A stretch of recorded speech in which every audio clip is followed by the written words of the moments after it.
ለዛሬ የተሰበረ ውርስ የተሰኘው ድራማ ሶስተኛ ክፍል ይዤላችሁ መጥቻለሁ። ድራማው የሚጀምረው ፖሊስ ሜሌክን ለመያዝ ሲመጣ ነው። በዚህ ጊዜ ቻግላ በሲናን መኪና ውስጥ የጣሂርን ፋይሎች ታያለች።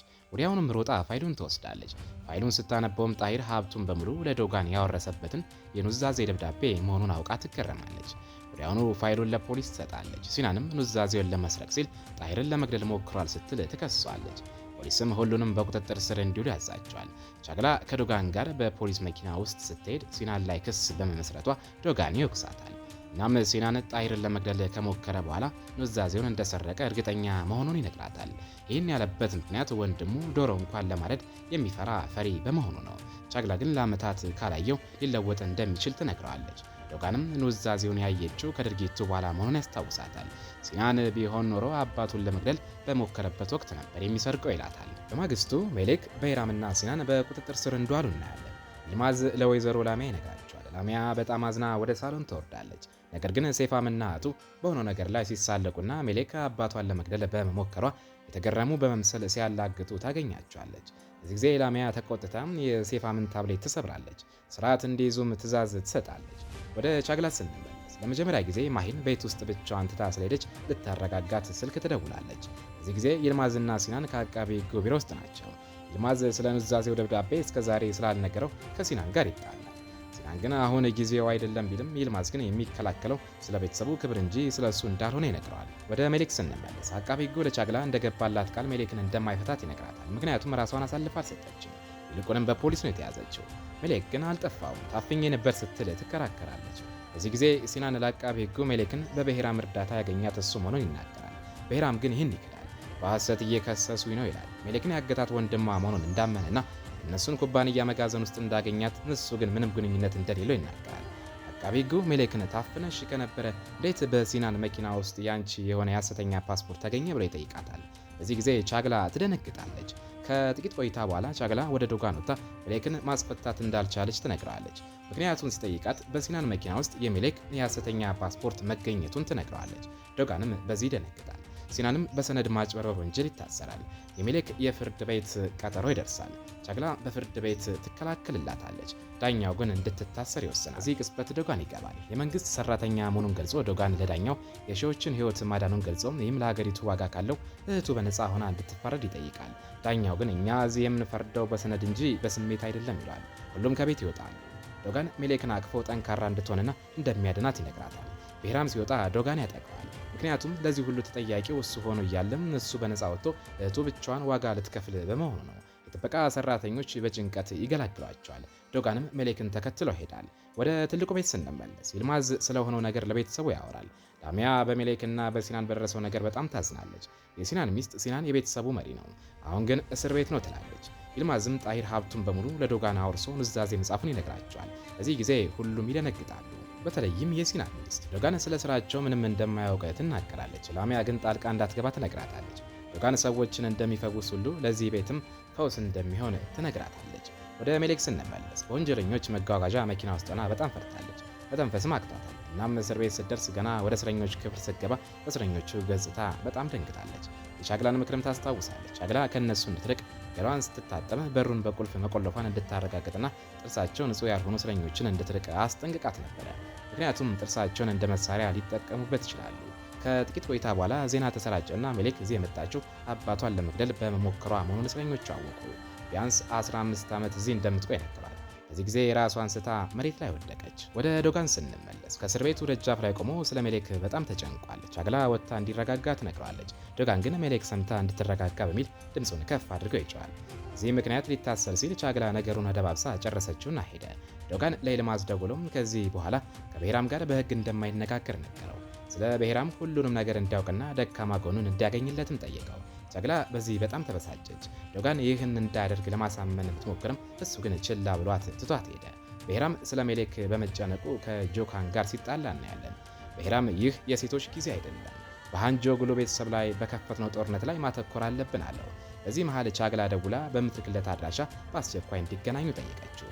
ይልማዝ ለዶጋን ደውሎም የብሔራምን የአደንዛዥ እጽ መጋዘኖች ቦታ ነገረውና አሁኑኑ ወደ ቤቱ እንዲመጣ ጠየቀው። ላሚያ ስልኩን ተቀብላ አባትህ እየሞተ ነው፣ ወንድምህ እስር ቤት ነው፣ ከእርሱ ውጭ ማንም የለንም፣ መጥተህ ቤተሰቡን መምራት አለብህ ስትል ለዶጋን ነገረችው። ዶጋን ስለ ጉዳዩ ቆይቶ እንደሚያወራ ገልጾ ስልኩን ዘጋው። የሲናን ሚስት ስታለቅስና ሴፋ ሊያረጋጋ ሲሞክር እናያለን። ሴፋ ዶጋን በሲናን ምትክ ቤተሰቡን ለመምራት እምቢ ይላል አላት። እሷ ግን ከመጣ ጊዜ ጀምሮ የቤተሰቡ ጀግና ሆኖ እየሰራ ነው። በቅርቡ ቤት ውስጥ ብናገኘው አይገርመኝም አለችው። ዶጋን ቤተሰቡን መምራት ከጀመረ እሷና ሲናን ከእርሱ አንድም ሳንቲም እንደማያገኙ ነገረችው። እሷንና ሲናንን ማዳን የሚችለው እሱ ብቻ እንደሆነም ጭምር።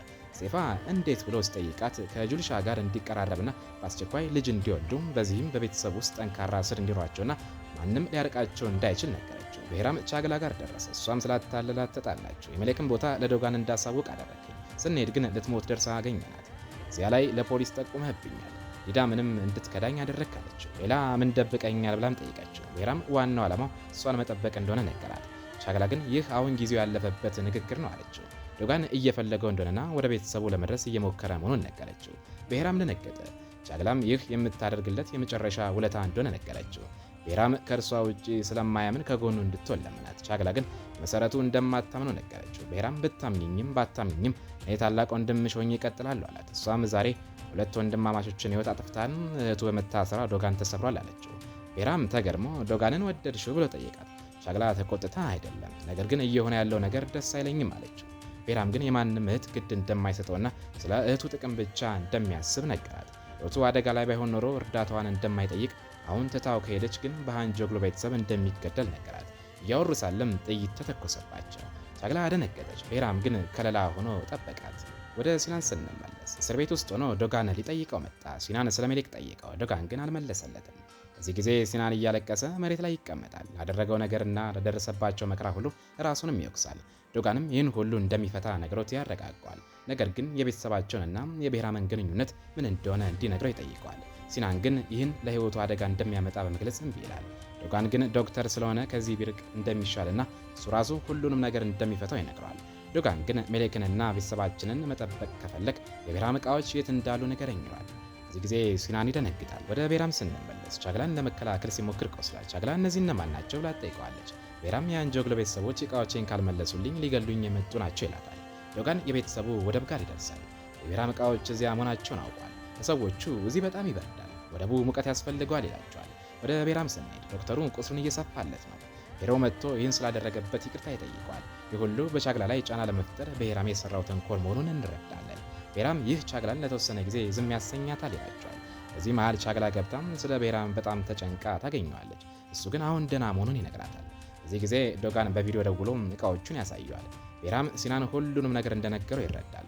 ዶጋን የልብ ድካም ቢይዝህ ሰዎች ምን እንዲያደርጉልህ ነው የታዘዙት ብሎ ከጠየቀው በኋላ የብሔራምን ዕቃዎች በፊቱ ያቃጥልበታል። ብሔራም አቆም እያለ ይጮሃል። ዶጋን ግን እምቢ ይላል።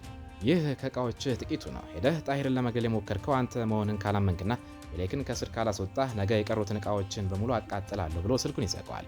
ብሔራም በጣም ይናደዳል። ቻግላ ገና ቁስሉ ስላልተሰፋ እንዲረጋጋ ልታደርገው ትሞክራለች። ወደ ሜሌክ ስንመለስ እስር ቤት ሽንት ቤት ውስጥ ሆና በጣም ፈርታለች። አንዷ እስረኛ ገብታ አደንዛዥ ዕፅ በግድ እንድትውጥ ልታደርጋት ትሞክራለች። ሜሌክ ትጮኻለች። ሌላ እስረኛ መጥታ ታድናታለች። ሜሌክም ታመሰግናታለች። አቺ እስረኛ የቻግላ ሰው መሆኗንና ቻግላ ብዙ ውለታ ስላለባት እሷ እስክትወጣ ድረስ እንደምትጠብቃት ትነግራታለች። እንድትተኛና ምንም እንዳትፈራም ትመክራታለች። ወደ ብሔራም ስንመለስ ቻግላ አሁን ምን ታደርጋለህ ብላ ትጠይቀዋለች። ብሔራም ዶጋን ባላደረግኩት ወንጀል እንድናዘዝ ይፈልጋል ይላታል። ብሔራም በእኔ ተጠራጥረሻል ብሎ ይጠይቃታል። ቻግላ አልጠረጠርኩም፣ ድርጊቱን የፈጸመው ሲናን መሆኑን እርግጠኛ ነኝ ትላለች። ብሔራም በመገረም ለምን ሲናን ላይ ጠረጠርሽ ይላታል። ቻግላ የጣሂርን ኑዛዜ ሲናን እንዳገኘውና እዚያም ሀብቱን በሙሉ ለዶጋን ማውረሱን ትነግረዋለች። ብሔራም ደንግጦ ዶጋን ይህን ያውቃል ይላታል። እሷም አዎ ትለዋለች። ብሔራም ቻግላ ወደ ዶጋን ሄዳ ዕቃዎቹን እንዳያቃጥል እንድታሳምነው ይጠይቃታል። ቻግላ የኔን ቃል ለምን ይሰማል ስትለው ብሔራም ጠበቃ ስለሆንሽና ሰዎችን ማሳመን ስራሽ ስለሆነ ስራሽን በጣም ጎበዝ ስለሆንሽ ይላታል። ብሔራም ጉዳዩ ከባድ ነው፣ አሁን የፈሰሰው እውነተኛ ደም ነው፣ በሚቀጥለው ጊዜ ደግሞ ሕይወቴ ሊያልፍ ይችላል ይላታል። ቻግላ ተስማምታ ወደ ዶጋን ትሄዳለች። ቻግላ በሰዓቱ እንደደነገጠችና ምንም እንደማታውቅ ትመስላለች። ይህ እሳት ምንድን ነው ስትልም ትጠይቃለች። ዶጋን ይህ የብሔራም ዕቃ መጫኛ ኮንቴነር ነው ይላታል። ቻግላ ከእሱ ጋር ትጣላለች። አንተም እንደነሱ ወንጀለኛ ልትሆን ነው ትላለች። ይህን እንዳያደርግም ልታሳምነው ትሞክራለች። ዶጋን ልክ ነሽ ይላታል። እሷም ዕቃዎቹን ላለማቃጠል ወሰንክ ብላ ትጠይቀዋለች። ዶጋን አዎ ከዚህ የባሰ ነገር ነው የማደርገው ይላታል። ዶጋን ቻግላን ይዞ ወደ ቤቱ ይሄዳል። ከዚያም ዶጋን ከመጠን በላይ ዘበኞችን አዘጋጅቷል። ቻግላ ይህ ሁሉ ምንድን ነው ስትል ዶጋን ቤተሰቡን መጠበቅ እንዳለበት በብሔራም ላይ ከሚያደርገው ነገር በኋላም ብሔራም እንዴት እንደሚበቀለው ስለማያውቅ እንደሆነ ይነግራታል። ዶጋን ወደ ቤቱ ሊገባ ሲል ይቆምና ከ25 ዓመት በፊት ዳግመኛ ወደዚህ ቤት ላለመግባት የማለበትን ጊዜ ያስታውሳል። ቻግላ ገብታ እንዲገባ ትረዳዋለች። ቤተሰቦቹ ከእነዚህ ሁሉ ዓመታት በኋላ ወደ ቤቱ ሲመለስ ሲያዩት ማመን አቅቷቸዋል። ላሚያ የቤተሰቡ መሪ መሆኑን ተቀብሎ እንደሆነ ጠይቀዋለች። ዶጋን ለላሚያ አይደለም መሪ ያልሆንም፣ ነገር ግን ይህ ጊዜ እስኪያልፍ ድረስ እናንተን ለመጠበቅ ተገድጃለሁ አላት። ለቤተሰቡም እሱ ሳያውቅ ማንም ከቤት እንዳይወጣ አዘዛቸው። የሲናን ሚስት ሴፋን ከጎኑ እንዲያደርገው ጠየቀችው። ዶጋን ግን እናንተ አጠገብ ቢሆን ይሻላል አላት። ሴፋ በዚህ በጣም ተሸማቀቀች። ቻግላ ልትሄድ ስትል ዶጋን አስቆማትና ወዴት እየሄድሽ ነው አላት። እሷም መሽቷል ልሄድ ነው አለችው። ዶጋን ለምንድን ነው በእኔ የተበሳጨሽው ብሎ ጠየቃት። ቻግላም መጀመሪያ ካገኘው ሰው በጣም ተለወጥክ፣ ወደ ኢዝሚር ለመመለስ ጊዜ የሚቆጥረው ያ ዶክተር አይደለም ስትል መለሰችለት። ዶጋን እዚያ ያለው ህይወቴ የናፈቀኝ አይመስልሽም አላት። ቻግላም በእርግጥ እዚያ የሚጠብቅ ሰው ይኖራል አለችው። ዶጋንም አዎ እርሷ ዘንድ በጣም ዘግቻለሁ አላት። ቻግላ ያቺ ሰው ማን እንደሆነች የማወቅ ጉጉት አደረባትና ከብዙ ጊዜ ጀምሮ ትዋደዳላችሁ ስትል ጠየቀችው። ዶጋን ከብዙ ጊዜ አይደለም ከአንድ ወር ጀምሮ ነው። የ10 ዓመት ልጅ ናት። ቀዶ ጥገና አድርጌላት ሕክምናዋን እንድጨርስላት ቃል ገብቼላት ነበር። እስካሁን ግን ወደ እርሷ መመለስ አልቻልኩም አለ። ቻግላ በዚህ ጊዜ ሳቀችና በጣም ደግ እንደሆነ ነገረችው። እንዳይለወጥም ለመነችው። ልትሄድ ስትል ይልማዝ ሊያደርሳት ጠየቃትና ተስማማች። በመንገድ ላይ ቻግላ የሲናን መዝገብ እንድትይዝ ጠየቀችው። ይልማዝ ግን ይሄ ላንቺ በጣም ውስብስብ ነው፣ የሜሌክ መዝገብ ይበቃሻል በማለት እምቢ አላት። ከዚህ በላይ ራስሽን ማረጋገጥ አያስፈልግሽም፣ የሜሌክ እያደረግሽው ያለው ነገር ይበቃል አላት። ይልማዝ መረበሿን አይቶ ሊቀርባት ሲሞክር ቻግላ ደርሰናል በማለት ዋሸችውና እንዲያወርዳት ጠየቀችው። ወደ ትልቁ ቤት ስንመለስ የሲናን ሚስት የዶጋንን ትዕዛዝ ጥሳ ልጇን ይዛ ሲናንን ልትጠይቅ ወጣች። እዚያው ቅጽበት የብሔራም ሰዎች እዚያ ነበሩና ሊያገኟቸው ሞከሩ። ነገር ግን ዶጋን በድንገት ደርሶ የመኪናቸው መስታወት ሰበረው። ብዙውን ጊዜ ጥቃት አልወድም አላቸውና እንዲሄዱ ነገራቸው። ወደ ቻግላ ስናይ ለብሔራም ደውላ ዶጋን የቤተሰቡ መሪ መሆኑን ነገረችው። ብሔራም በይልማዝ ምትክ ለዚህ ቤተሰብ ሚስጥር ጠባቂ እንድትሆን ጠይቃት። ቻግላ ለብሔራም ሲናንን ከስር የምታስወጣበት እቅድ እንዳላትና በዚህ ምክንያት ቤተሰቡ በእርሷ ላይ እምነት እንደሚኖራቸው ነገረችው። ዶጋን የአባቱን ሁኔታ እየተከታተለ ሆስፒታል ይገኛል። ለሆስፒታሉ ስራ አስኪያጅ ደውሎ ስራ መልቀቂያውን አቀረበ። አባቱን እያየ በዚህ ሁኔታም ቢሆን የፈለግከውን እንድታደርግ አደረከኝ አለው። ከጥቂት ቆይታ በኋላ ዲዳም ቻግላ ጋር ሄዳ ስላደረገችው ነገር ይቅርታ ጠይቀቻት። ቻግላ ግን ይቅር እንድልሽ ከፈለግሽ በነፃ አይሆንም አለቻት። ቻግላ ሲናን ከስር እንደሚወጣ ነገረቻትና እንድትከታተለው ሁሉንም ወሬ በዝርዝር እንድታመጣላት አዘዘቻት። ዲዳምም ወሬውን ለምን ፈልግሽ ስትል ጠየቀቻት። ቻግላ ጣሂርን ለመግደል የሞከረው እሱ መሆኑን እጠራጠራለሁ፣ ይህንንም ማረጋገጥ እፈልጋለሁ አለቻት። በዚህ ጊዜ ግን ከብሔራም ገንዘብ ሳትጠይቂ ይህን አድርጊ ስትል አስጠነቀቀቻት። ዲዳም በዚህ አዝና በአንድ ወቅት ያደረገችው ገንዘብ በጣም ስላስፈልጋት እንደሆነ ገለጸችላት። ቻግላም ይቅር አለቻት። ዶጋን መደበኛ ባልሆነ መንገድ እስር ቤት ገብቶ ሜሌክን ጠየቃት። ሜሌክ እንዳየችው አቀፈችውና ትተኝ ወደ ኢዝሚር ትመለሳለህ ብዬ ፈርቼ ነበር አለችው። ዶጋን ፈጽሞ አልተውሽም፣ ከዚህም ማስወጣሻለሁ አላት። ሜሌክ ይህ ቦታ በጣም ያስፈራል አለችው። የእስር ቤቱ ዶክተር ጓደኛው እንደሆነና ማንኛውንም ነገር ካስፈለጋት ወደ እሱ እንድትሄድ ነገራት። ሜሌክ ጁሊሻህ ብቻዋን ስለሆነችና ከጎኗ እንዲሆን ጠየቀችው። ዶጋንም አቅፏት ከጎናቸው እንደሚሆን ቃል ገባላት። ቻግላ ሲናንን ልጠይቀው ሄደች። ከዚህ ያወጣሃለሁ ግን ያንተ ትወና ያስፈልገኛል አለችው። በዚህ ጊዜ ይልማዝ ለሲናን ሚስት አሁን መውጣቱ የማይቻል ነው፣ ይህ የሰነድ ማጭበርበር ወንጀል ነው፣ ምንም ማድረግ አልችልም እያላት ነበረ። ነገር ግን በዚያው ቅጽበት ሲናንና ቻግላ በፊታቸው ይወጣሉ። ሚስቱ በጣም ደስ ብሏ ታቀፈችውና እንዴት ወጣ ስትል ጠየቀችው። እሱም ውለታዊ ቻግላ ነው አላት። ቻግላ ወደ ይልማዝ ሄዳ የሲናንን የሕክምና ምርመራ በድጋሚ እንዳየችውና እዚህ መቆየቱ በልብ ህመሙ ላይ አደጋ ሊያመጣ እንደሚችል በማረጋገጥ በዋስትና እንዳስፈታችው ነገረችው። ቻግላ ያንተን ቃል ባለመስማቴ ጥሩ አደረግኩ አለችው። ይልማዝ ግን ከእንግዲህ ያለሱ ፍቃድ ምንም እንዳታደርግ ነገራት። ዶጋን በቅርቡ ወደ ኢዝሚር ይመለሳል። እሱን ማበሳጨትሽን ከቀጠልሽ በቅርቡ ከስራ ትባረሪያለሽ አላት። ቻግላም ያኔማ ካሳ ተቀብዬ የራሴን የጠበቃ ቢሮ ከፍታለሁ ስትል መለሰችለት። የሲናን ሚስት ቻግላን ለማመስገን ሄደችና ይህን ውለታ መቼም እንደማትረሳው ነገረቻት። ሲናንም ለይልማዝ ቻግላ ከአንተ የተሻለች ጠበቃ ሆና ተገኘች አለው። ዶጋን ለብሔራም ደውሎ እጁን መስጠቱን ጠየቀው። ብሔራም እምቢ ሲል ዶጋን ግማሽ ሰዓት አለ፣ ካልሆነ ግን መላው ኢስታንቡል በእቃዎች ትሞቃለች አለው። ብሔራም በዚህ በጣም ተናደደ። በዚህ ጊዜ የዶጋን ሹፌር ወደ ብሔራም ቢሮ ገብቶ አንዳንድ ፋይሎችን ሰርቆ አመለጠ። ጂንኮ ብሔራምን ያሰብከውን አታደርግም ቢለውም ብሔራም ግን ጣልቃ አትግባ አለው። ከጥቂት ቆይታ በኋላ ቻግላ ዶጋንና ይልማዝ ካሉበት ደረሰች። ቻግላ ይልማዝን ለብቻው ዶጋንን ማነጋገር እንደምትፈልግ ነገረችው። ይልማዝ በዚህ በጣም ተበሳጭቶ ሄደ። ዶጋንም ተጣልታችኋል እንዲህ አላት። እሷም የሀሳብ ልዩነት ነው አለችው። በዚህ መሃል ብሔራም ለዶጋን በቪዲዮ ደወለ። ዶጋንም እጅህን አልሰጠህም እንዴ ብሎ ጠየቀው። ብሔራምም አላደርገውም አለው።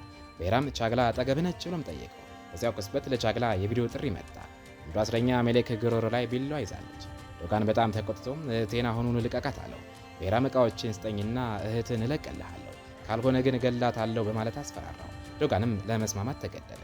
ዶጋን ቻግላን ለካስ ስትከላከልለት የነበረው ምስኪኑ ሰውዬ ይህ ነው አለ።